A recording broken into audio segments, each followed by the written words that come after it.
All right, this is lesson 3.9. The unit is called Exponential and Logarithmic Functions.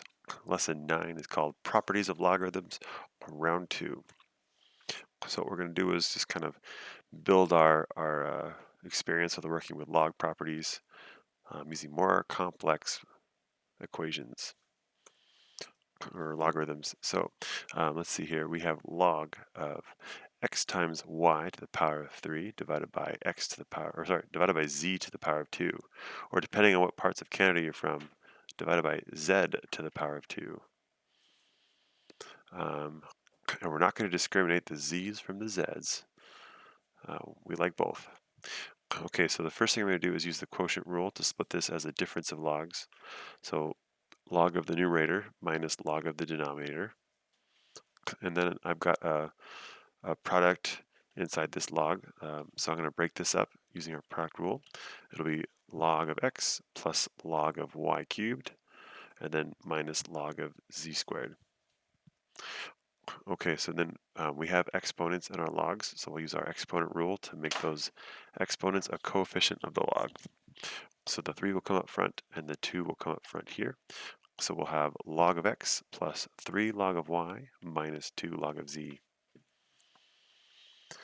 Okay, so the next one is going to be pretty analogous, but one trick here, and we'll see if I gave this quiz to 100 calculus students, what would be the most common mistake they would make?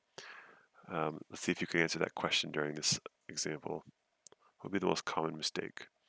So first thing we're going to do is split up the quotient here. So we'll have the log of the numerator minus log of the denominator, and then we'll take the denominator has a product inside of it, so we'll do our product rule. It'll be log of x to the power of 4 minus log of y to the power of 5 plus log of z to the, just plus log of z. And I'm going to put these in brackets because I'm subtracting the whole log. So I want to subtract each piece, each term.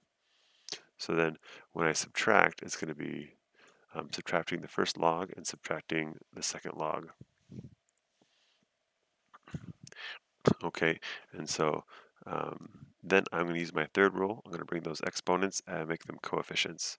So the 4 is going to go up front, the 5 is going to go up front. Our final answer, fully expanded logarithm, is 4 log x minus 5 log y minus log z.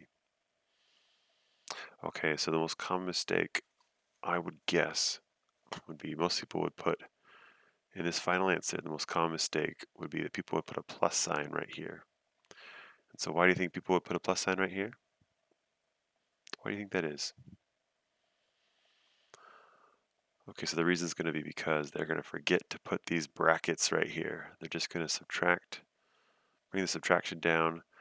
They're going to be happy with themselves because they did the product rule and just put log of y to the power of 5 plus log of z, and not even realize they need to distribute that negative sign into each term.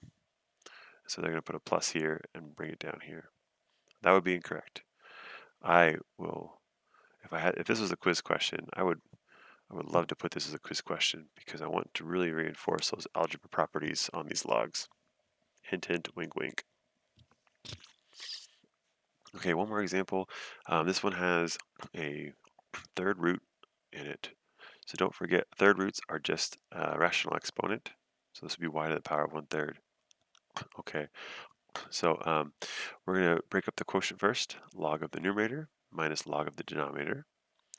And the first log now has a product, so I'll break up the product next. It'll be log of x plus log of the third root of y, and then minus log of z.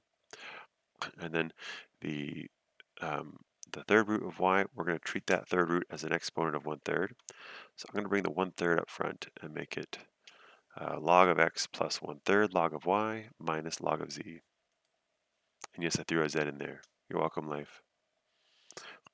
Okay, so next one we have a log of a quotient. We'll take care of the quotient first, and then the product. So it'll be log of the numerator minus log of the denominator. And so our product is in the denominator piece. So when we break up this log with product rule, we're going to put it in brackets to remind us to distribute that negative sign. and then we'll bring those exponents out as front as coefficients. The square root of z is the same thing as z to the power of 1 over 2. So the exponent that comes down for this one is 1 over 2. Our final answer is 3 log of x minus 2 log of y minus 1/2 log of z. Takeaways for this lesson: hopefully we have some more confidence working with log properties and a good way of impressing your parents. What I mean by that is you just write this like an example problem like this.